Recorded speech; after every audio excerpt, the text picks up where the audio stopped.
नमस्कार, मेरा नाम आलोक है। आप लास्टीज देख रहे हैं। नेता प्रतिपक्ष तेजस्वी यादव पूरी तरह तैयार हो चुके हैं। देखिए, अब कार्यक्रम की घोषणा हो चुकी है। कार्यकर्ताओं का आभार करेंगे और उनके साथ संवाद करेंगे। तेजस्वी यादव की यात्रा शुरू होनी है बिहार में। कार्यकर्ता आभार संवाद जो है उसकी शुरुआत होनी है 10 सितंबर से, मंगलवार का दिन है, ताकि आगे सब मंगल ही हो। तेजस्वी यादव निकलेंगे और पूरी तैयारी कर ली गई है सभी विधायकों के साथ, जिलाध्यक्षों के साथ, सभी प्रखंड स्तर के तमाम इतने आरजेडी के कार्यकर्ता हैं, नेता हैं, उन सभी से मुलाकात हो गई है। अब जिलों में जाएंगे तेजस्वी यादव, क्योंकि चुनाव से पहले वो पूरे बिहार में घूमकर 243 विधानसभा सीट पर अपनी उपस्थिति दर्ज कराना चाहते हैं, ताकि उस वक्त कोई कोताही ना हो। हमारे साथ रवि उपाध्याय जी हैं, बिहार के वरिष्ठ पत्रकार हैं। तेजस्वी यादव इस बार नहीं चाहते हैं, कोई कोताही नहीं बरतना चाहते हैं। 2020 में सिर्फ 12,500 वोट से ही महागठबंधन पिछड़ गई थी एनडीए से और नीतीश कुमार मुख्यमंत्री हो गए थे। इस वक्त तेजस्वी यादव नहीं पिछड़ना चाहते हैं, हालांकि मुश्किलें बहुत हैं, बताएंगे आगे। देखिए, निश्चित रूप से तेजस्वी कहां से यात्रा शुरू करने जा रहे हैं? समस्तीपुर से। समस्तीपुर का कुछ अलग पहचान भी है। कर्पूरी ठाकुर, जननायक कर्पूरी ठाकुर, जननायक कर्पूरी ठाकुर मुख्यमंत्री रहे बिहार के। मुख्यमंत्री रहे, तो ये समझिए कि समस्तीपुर से वह यात्रा उनकी वहीं से प्रारंभ हो रही है 10 सितंबर से। 10 सितंबर से। बस सितंबर का महीना आ गया 10 तारीख से। बस अब यही 4-5 दिन गिने हुए काउंटेड डेज था।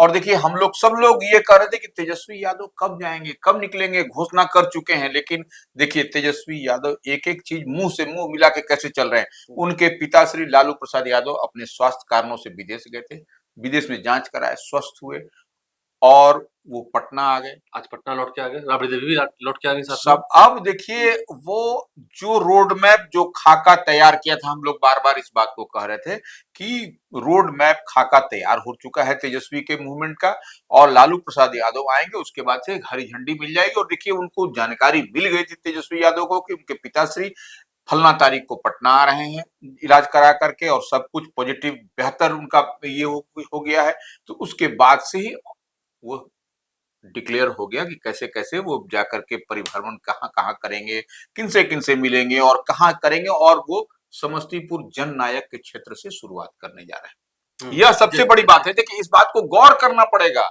कि कहां से कौन शुरुआत कर रहा है। मिथिला की धरती से, समस्तीपुर तरफ से, बिल्कुल, गंगा उस पार से, वो जहां मछली खाना शुभ माना जाता है, जहां मछली खाना शुभ माना जाता है। और वहां से जो है सो लोकसभा में जो परिणाम वो चाह रहे थे, तेजस्वी वैसा नहीं आ सका, ये भी एक है। वहां से देखिए, समस्तीपुर सुरक्षित और उजियारपुर अगल बगल कॉन्स्टिट्यूएंसी से वह नहीं, उनकी पार्टी का बेहतर परफॉर्मेंस नहीं हो सका, और उनकी पार्टी के कद्दावर नेता जो है सो वहां से लड़ते हुए नजर आए थे दोनों सीट से। आरजेडी से वहां से कौन लड़ा, यह भी आप जानते हैं, समस्तीपुर से। और कांग्रेस से कौन लड़ा? महेश्वर के बेटे सनी चुनाव लड़े। हाँ। और एनडीए फुट से लड़ी शांभवी चौधरी, बिल्कुल, एनडीए की तरफ से। तो एनडीए की तरफ से लड़ी शांभवी चौधरी, चुनाव जीत गई। और उसी जगह को उन्होंने चुना है, उसी पहली शुरुआत वही समस्तीपुर से करने जा रहे हैं तेजस्वी। तो यह एक बड़ी बात है। हम अब बात पर आते हैं कि वो देखिए, वो सीट उनका बन के तैयार है। तो 10 तारीख से शुरू करेंगे और 7 दिनों की यात्रा है। एक सप्ताह की यात्रा पर है, उसके बाद फिर वो पटना आएंगे, फिर वो अगला उनका शेड्यूल जारी होगा, फिर वो दूसरी तरफ जाएंगे। तो ये अब लालू प्रसाद यादव जो राष्ट्रीय अध्यक्ष हैं उनकी पार्टी के, राष्ट्रीय जनता दल के, उनके पिताश्री, उनसे जो रोड मैप तैयार है, उस रोड मैप पर उनसे टिक मार्क लगना है और कहां कहां कैसे कैसे स्ट्राइक करना है। वो तो टोटल जो राजनीति के माहिर खिलाड़ी लालू प्रसाद यादव से वो उनको हरी झंडी मिलेगी, उसके बाद ही जो है सो आगे का कारवां उनका बढ़ता चला जाए, क्योंकि वो माता पिता का आशीर्वाद लेकर ही पटना से निकलेंगे। बिल्कुल। पिछली बार भी जब जन विश्वास यात्रा की शुरुआत हुई थी, जब विश्वास मत में हार गई थी आरजेडी और नीतीश कुमार जीत गए थे, फिर से मुख्यमंत्री हो गए थे, तो उस वक्त तेजस्वी ने जन विश्वास यात्रा की थी और पटना के गांधी मैदान में एक बड़ी रैली भी की थी। देखिए, एक चीज और समझ लीजिए, उनकी यात्रा में कोई बड़े जो झोल झाल वाले बड़े नेता नहीं रहेंगे, वह अपने रहेंगे और उनके कार्यकर्ता जो सिपाही जिले में जाएंगे वहां के विधायक जो है स्थानीय वो रहेंगे। बिल्कुल, वो तो रहेंगे, तभी ना फीडबैक मिलेगा। लेकिन जो ऐसे जो लाम काफ जो चलता था वह सब नहीं चलेगा। तेजस्वी यादव इस बार एकदम एक एक चीज को सेलेक्टिव मोड में है, हर चीज को सेलेक्ट कर रहे हैं, इलेक्ट कर रहे हैं, उसके बाद ही वह आगे जा रहे हैं। तो क्योंकि चुनाव की बारी है। देखिए, लेकिन प्रशांत किशोर ने जो कहा तेजस्वी यादव को लेकर, काफी बातें कही हैं। ये तक कहा है कि वो जाके पढ़ें, पढ़ाई करें, राजनीति भी सीखें, कैसे लोगों से संवाद किया था वो सीखें। लालू प्रसाद नेता रहे हैं, लेकिन तेजस्वी यादव को प्रशांत किशोर काफी कुछ कहते रहे, और इस बार के चुनावी नतीजों ने भी कहीं ना कहीं तेजस्वी यादव को सोचने पर मजबूर कर दिया है।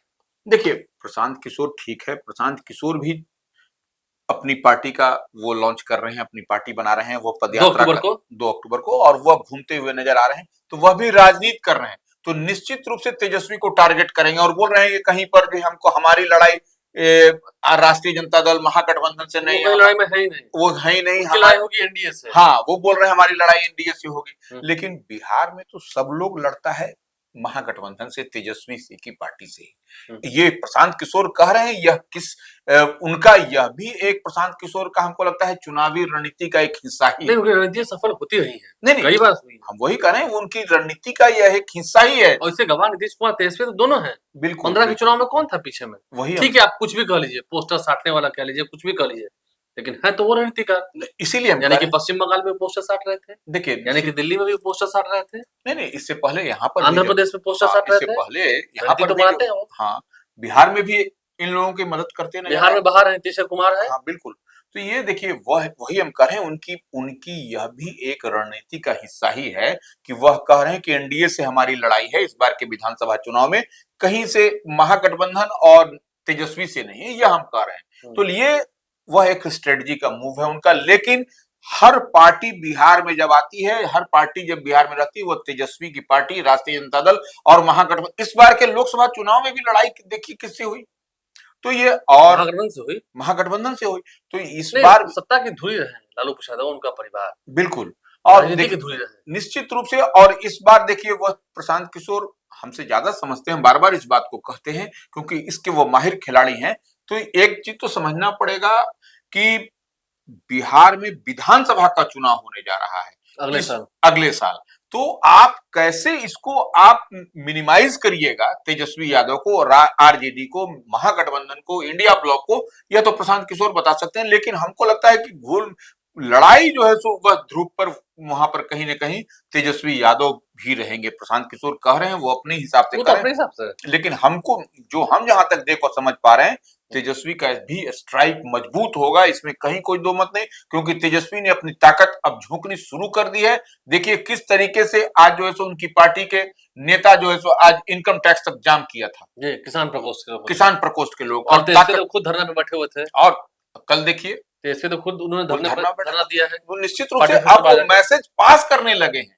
और देखिए एक संगठन को मजबूत करने लगे हैं। निश्चित रूप से अब देखिए एक बात और है, एक चीज जो डेटा कह रहा है, जो समीकरण बता रहा है, जो चुनाव आयोग का डेटा है एक तरह से कहा जाए, उस डेटा में क्या है कि इस बार के लोकसभा चुनाव में एनडीए जो है, राष्ट्रीय जनतांत्रिक गठबंधन के प्रत्याशी जो है सो कितनी सीट पर लड़े थे ये सबको मालूम है जी, लेकिन उसमें विधानसभा का अगर हम लोग आंकड़ा निकालेंगे जी। तो वो 176 सीट पर एनडीए के प्रत्याशी या एनडीए के जो माने उम्मीदवार रहे, वह लीड लेते हुए, बढ़त लेते हुए दिखाई पड़े। यह एक चिंता का विषय होगा। 176 सीट पर, हाँ, यह 30 सीटें जीती हैं एनडीए ने इस बार 2024 के चुनाव में, 30 सीटें जीती हैं। उसमें से अगर विधानसभा वाइज देखेंगे, 40 में से 30 सीटें तो वो लोकसभा की होंगी, लेकिन विधानसभा वाइज देखेंगे तो 176 सीटों पर एनडीए ने लीड ली। ये एकदम ऑफिशियल डेटा है। हाँ, हमने कई बार वीडियो चलाया है। ये महज 36 सीट पर आगे रह पाई। बिल्कुल, तो ये सोचने वाली बात है निश्चित रूप से। और उसमें भी जेडीयू काफी आगे रहे, जेडीयू ने 72 सीटों पर लीड ली। देखिए वो जेडीयू जो बिहार में 43 सीटों पर है, 45 सीटों पर है, बिल्कुल, उसको 72 सीटों पर लीड मिल गई। देखिए 68 सीटों पर बीजेपी आगे रही। एग्जैक्टली यही बात हम करें, यही तेजस्वी के लिए चिंता का विषय होगा, उनकी पार्टी के लिए, और यही स्ट्रेटेजिकल मूव उनको बनाना पड़ेगा कि अब आप देखिए जादुई कितना है, 243 है जी, विधानसभा सीट है, जादुई आंकड़ा 122, जादुई आंकड़ा, मैजिकल फिगर जो विधानसभा 122 आया, आपकी सरकार बन गई। 122 जिसको चाहिए और सरकार बन, तो पिछली बार तेजस्वी सरकार बनाते बनाते रह गए, तो इस बार जो जो दिखाई पड़ रहा है 176 आपका, तो आपको कितना चाहिए, आपको वो आंकड़ा को आपको आगे करना पड़ेगा, तब जाकर के आपको 122 मैजिकल फिगर पहुंचेगा। तो ये तेजस्वी और उनकी पार्टी को जो जितनी बात हम लोग बोल रहे हैं उस बात को समझ करके उनको उतना ही स्ट्राइक करना पड़ेगा, तब जाकर के बेहतर परफॉर्मेंस 2025 के बिहार विधानसभा के चुनाव में राष्ट्रीय जनता दल तेजस्वी कर सकेगी, की पार्टी कर सकेगी, और तब जाकर के सरकार बनेगा। अदरवाइज अगर नहीं होगा तो फिर आप 176 का आंकड़ा है तो उससे आप एनडीए उससे अगर थोड़ा भी कम होगी, कितना होगी, 150 तक आएगी। अगर 150 सीटें भी आ गई तो फिर एनडीए की सरकार बन जाएगी बिहार में। बिल्कुल, प्रशांत किशोर फिर हैं ही। हाँ, प्रशांत किशोर एक बड़ा टेंट दे रहे हैं, ये मानना होगा आरजेडी के लोगों को, उनके संगठन को, बिल्कुल, उनके कार्यकर्ताओं को, वो टूट रहे लेकिन हैं। लेकिन एनडीए भी चिंतित एनडीए है। के भी लोग हैं, हमने हाँ, कहा था एनडीए भी समान रूप से चिंतित चिंतित है है, प्रशांत क्योंकि किशोर को प्रशांत किशोर लेकर। तो कह रहे हैं कि मेरी लड़ाई एनडीए से है। बिल्कुल, तो ये लेकिन आरजेडी को गांव में देखिए प्रशांत किशोर ने क्या स्ट्रेटजी अपनाई, वो गांव में गए, लोगों से मिले, जिन्हें सम्मान नहीं मिला था उन्हें सम्मान दिया और उन्हें अपने साथ लिया। आप देखिए ना 1 महीना हुआ है, 1 महीने में बापू सभागार में कार्यक्रम हुआ है प्रशांत किशोर के जनसुराज का, 3-3 बार बापू सभागार भर दिया। बिल्कुल। तो ठीक है, मतलब ताकत तो है ना। नहीं, 4 से चले थे, 400 हुए, अब 4000 हो गया, कल 4 लाख हो जाएंगे, अभी तो 1 साल बाकी है। देखिए वही हम बता रहे हैं। और देखिए वह उनका स्ट्रेटजी क्या है, 40 महिला को, 40 जो है अल्पसंख्यक को, 80 सीट उन्होंने बांट दिया है प्रशांत किशोर ने। और देंगे 243 पर लड़वाएंगे। हाँ, 243 पर लड़वाना है, 40 इधर 40 इधर उन्होंने बांट दिया, 80 सीट को उन्होंने तो ये चुनौती आरजेडी के लिए है, बिल्कुल निश्चित रूप देखना है। आप लाइव से बना है, हमारे चैनल को सब्सक्राइब कर लें। तैयारी तो तेज ने पूरी कर ली है, जब जिलों में निकलेंगे, यात्रा में निकलेंगे, क्या वहां की तस्वीरें आएगी उससे भी आपको अवगत कराएंगे। हमारे चैनल को सब्सक्राइब कर लें, साथ साथ फेसबुक पेज लाइक करें। धन्यवाद।